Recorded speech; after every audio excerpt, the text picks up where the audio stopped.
সারাদিন পরিশ্রম করে বাসায় এসে 2টা মিনিট শান্তিতে থাকতে পারেন না, ঝগড়ার কারণে আপনার মাথা চুল পড়া শুরু হয়ে গেছে। পাইলেন কি? তাহলে আপনার যে কোটি টাকা আছে সেই টাকা দিয়ে আপনি স্ত্রীকে কন্ট্রোল করুন। আপনার যে লাক্সারি গাড়ি আছে সেই গাড়ি দিয়ে বাচ্চাদেরকে কন্ট্রোল করুন।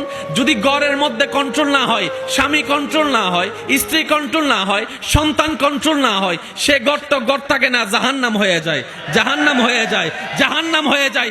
এবার সেই অর্জিত কোটি টাকার মালিক ভাবনায় পড়ে গেল, আমার গাড়িরও অভাব নাই, বাড়িরও অভাব নাই, টাকারও অভাব নাই, শান্তির কেন এত অভাব?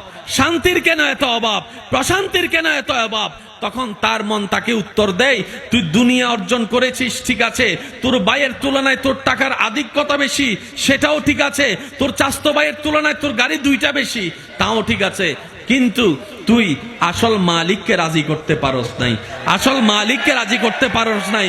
যদি আসল মালিক রাজি হয়ে যায়, কুটে ঘরের ভাঙ্গা ছাদে ঝড় বৃষ্টি যেখানে রোদ ঢুকে, ওই ঘরের ভিতরও স্বামী স্ত্রী শাক দিয়ে ভাত খেলেও শান্তির জীবন পায়। এই কথার বিশ্বাস আছে না নাই? পিছন পর্যন্ত আওয়াজ দিয়ে বলেন, আছে না নাই? মনে রাখবেন, মানুষের যে চাহিদা, আমার বোনেরা যদি একটু মনোযোগ দিয়ে শুনেন তাহলে অনেক প্রশ্নের উত্তর আপনারাও পেয়ে যাবেন। সুবহানাল্লাহ বলি, সুবহানাল্লাহ বলি। প্রত্যেকটা মানুষের চাহিদা হচ্ছে লিমিটেড, এটা মাথায় রাখবেন। সেজন্য আমি প্রায় সময় বলি, নিজের মনকেও বলি, সব স্বপ্ন পূরণ হওয়া ভালো নয়, সব আশা পূরণ হওয়া ভালো নয়।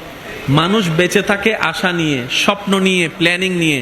সব কিছু যদি পাওয়া হয়ে যায়, নতুন প্ল্যানিং যদি কিছুই না থাকে, মানুষটার জীবনটা পুরো পাঞ্চা হয়ে যায়, এই জীবনের স্বাদ থাকে না।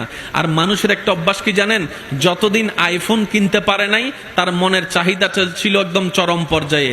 আর সে আইফোনটা যখন তার পকেটের মধ্যে রিংটুন হয়ে বাজতে শুরু করলো, 6-7 মাস 1 বছর পরে আইফোনটার আগের মতো চাহিদাও থাকে না, পাওয়ার ইচ্ছাও থাকে না। সেজন্য মানুষের একটা অভ্যাস হচ্ছে, না পাইলে দাম দেয় অনেক, পাওয়ার পর 2 পয়সারও মূল্যায়ন করে না। ঠিক না বেঠিক? পালসার হোন্ডার কেনার জন্য অনেক ছেলেরা মা বাবার জন্য, মা বাবার সাথে অনশনে নেমেছে। যদি গাড়ি কিনে না দাও বাদ, ভাই বলেন না, যদি গাড়িটা কিনে না দাও বাদ। যুদ্ধ করে মা বাবা নিজে দারকজ্জ করে সন্তানের মুখে হাসি ফুটানোর জন্য যে গাড়িটা কিনে দিয়েছে, ওই ছেলে দেখেন 6 মাস 1 বছর পরে ওই গাড়িটা ধোয়ারও প্রয়োজন মনে করে না, চাক্কার মধ্যে ময়লা আর ময়লা পড়ে থাকে।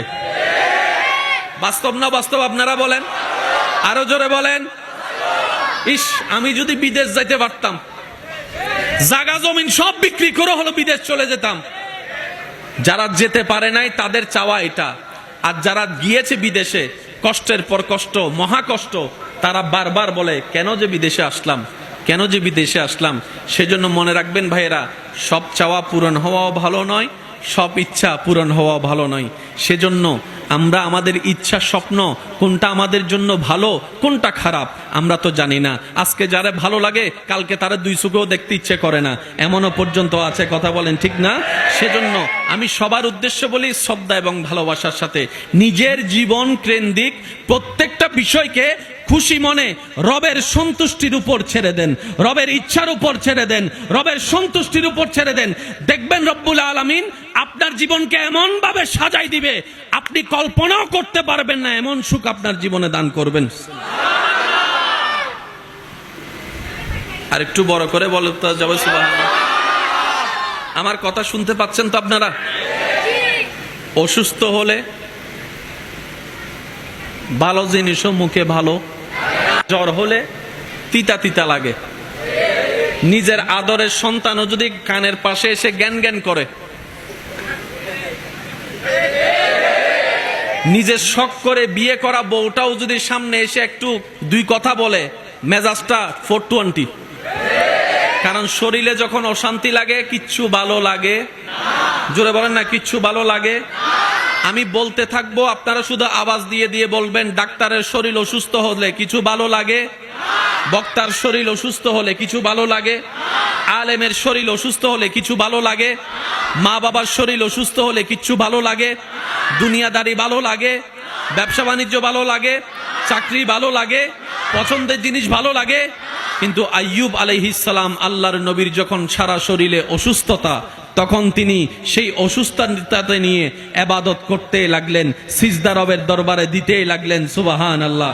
পাড়া প্রতিবেশীর হক আদায় করতে লাগলেন, এলাকার মানুষের সেবা যত্ন করতে লাগলেন। জগৎ জিজ্ঞেস করে, সামান্য জ্বর আসলে আমাদের কোনো কিছু করতেই ইচ্ছে করে না। ও আইয়ুব আলাইহিস সালাম, আপনি সারা শরীরে এমন রোগ নিয়েও এত সুন্দর নরমাল আচরণ করছেন কিভাবে? আইয়ুব আলাইহিস সালাম বলে, আমি আমার চিন্তাকে রবের নামে ছেড়ে দিয়েছি, সুবহানাল্লাহ। আমি আমার মনের যে কষ্ট পাওয়ার জায়গা, সেটা রবের প্রেম দিয়ে সাজিয়ে নিয়েছি। আমি আইয়ুবের নিজস্ব বলতে কিছু নাই। যাদের নিজস্ব বলতে কিছু আছে তাদের হারানোর ভয় থাকে, যাদের নিজস্ব বলতে কিছু থাকে তাদের টেনশন লাগে। আমি আইয়ুবের নিজস্ব বলতে কিছু নাই। আমার ঘর আমার মওলার দেওয়া, আমার জমিন আমার মওলার দেওয়া, সুবহানাল্লাহ সুবহানাল্লাহ। আমার সন্তান আমার মওলার দেওয়া, আমার স্ত্রী আমার মওলার দেওয়া, আমার ব্যবসা বাণিজ্য আমার মওলার দেওয়া। আমি আইয়ুবের দেহ আমার মওলার দেওয়া, আমার চোখ আমার মওলার দেওয়া, আমার হাত আমার মওলার দেওয়া, আমার পা আমার মওলার দেওয়া, আমার জীবন আমার মওলার জন্য, আমার মওত আমার মওলার জন্য, সুবহানাল্লাহ। টেনশন বলেন না, টেনশন।